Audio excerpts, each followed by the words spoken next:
What's going on, guys? Coach Ads here, and today we're going to try to demystify an important concept in the fat loss story. Okay, I'm going to utilize my trusty little prop, this little white storage container, because aptly it's going to help us understand how we store our body fat and how we get this out. So our body fat, guys, is our reserve fuel, in brackets fat. We know that, okay? And we also know on some level that if we eat too much, we know that somehow it gets in there. But we need to go a little bit deeper into this, okay? There are only really two ways that we're going to be getting this fat out of our stored energy, out of our fat cells. Number one, which you've probably heard of, is a calorie deficit. How that concept works is that, as you know, if your energy balance is correct and you're burning more than you're consuming, then there's a process by which we can access our fat stores. So how that works, if you've got an appropriate calorie deficit, because by the way, when people go, oh, I know if I eat less than I burn, I eat loads less, I'm gonna lose weight. Doesn't happen. It needs to be an appropriate calorie deficit. So that is about 300 to 500 calories below maintenance. Maintenance being homeostasis, where your body just wants to stay exactly the same. You can find that out through a BMR calculator, your basal metabolic rate, blah, blah, blah, blah, blah. Some of you have been with me for a while already know that. Cool.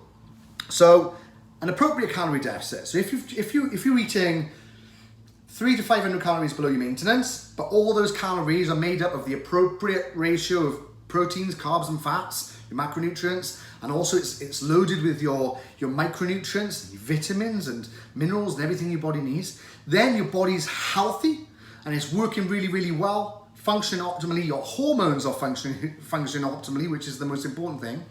Then, to make up that shortfall of energy, your body will go into the reserve fuel, looking for some reserve fuel.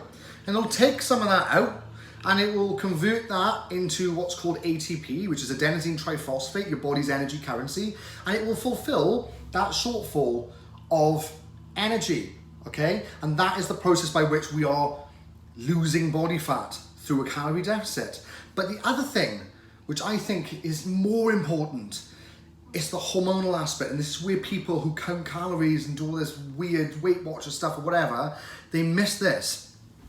Not all calories are the same. So different foods affect our hormones completely differently. So it doesn't matter if it's 100 calories and this is 100 calories, they affect your hormones differently. Understand this.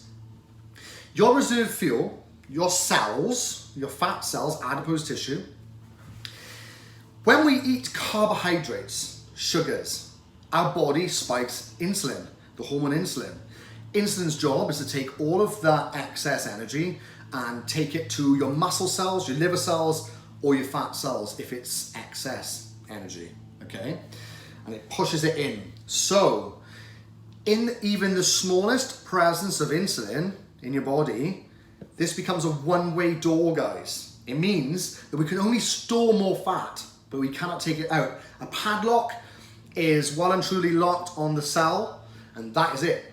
So understand, if you are following mainstream advice and all this rubbish that food companies try to tell us about the right breakfast, and you do what people have been doing for years, and that is getting up and having just carbs for breakfast, right? You have just, with it, if your goal is fat loss, you've literally just destroyed all possibility of that as soon as you eat that breakfast. So let's say you had some toast or just some cereal with milk or like some weird Belvita bar or something that's touted as this magical carbohydrate breakfast bar. What that food did to you, regardless of how many calories are in it, just spiked insulin, put the padlock on here. It means that you cannot burn any more fat. You cannot burn fat. And do you know what the worst thing is?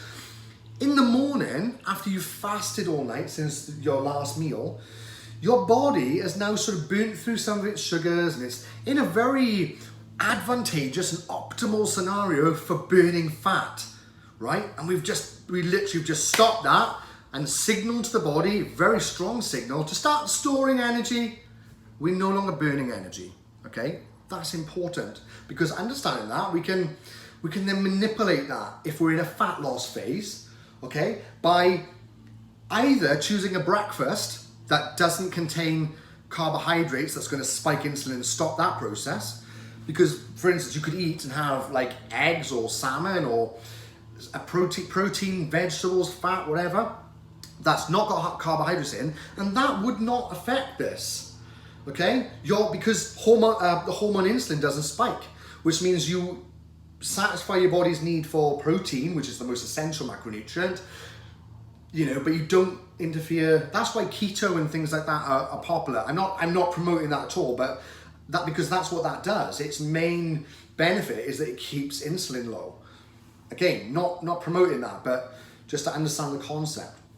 Or you can just skip breakfast altogether. Again, I'm not promoting that, because for some people who haven't got their discipline down with their food, you need to eat more. Okay, so for you, I would say you need to just get back to your regular meals and just make sure that the total calories for the day are in your calorie deficit and that you have the appropriate amount. You've got a different journey. But if you are someone who is, on it with tracking their food, they understand how much protein you need and you're making good choices, but you want to like supercharge your fat loss, I would say for you, sister, you're going to move your meals slightly later in the day and take advantage of that prime fat burning time, which is in the morning. Don't disturb that by spiking insulin. Just fast a little bit longer. So, there's lots of information in the group here about that, and online you can ask me. But again, it's very specific to each person. But coming back to this, it's important. If your goal is fat loss, be careful about spiking insulin. We need to spike insulin at the appropriate time. When's the best time? The best time is after any sort of exercise, particularly intense exercise. Why? Because so our primary fuel source is carbohydrates, sugars, and our body always stores that in our muscles firstly. Now, if you've done high intensity exercise similar to our boot camps or whatever, you've just burnt through some of those sugars in your muscle cells. Okay, so then after that workout, if you then go and spike insulin by having carbs, where's it going? It's going to replenish what you've just burned. And this is the main thing I want you to take away from this. We need to be always in a state of replenishing our muscle cells, but not over eating and over replenishing to the point that there's an overspill and then it ends up back in there. Okay? We need to be getting stuff out of there and not putting it back in. Okay, so some people are doing like 1 step up, 4 steps back because they just don't understand this concepts. I really hope, you can take something away from this today and you understand that lots of the stuff we've been taught is rubbish because it's missing the important stuff about hormones and how our cells work. Okay, I could talk about this forever. It's quite a geeky thing for me, but it's my bread and butter and I need to know this stuff. But you need to know this as well if you want to really make some serious progress with this, because we're making little mistakes that are just putting you 4 steps back because you keep putting stuff in and you're not taking stuff out because you ruin it by the food choices or the timings of certain foods that you eat. To your success, Coach Chaz, over and out. Peace.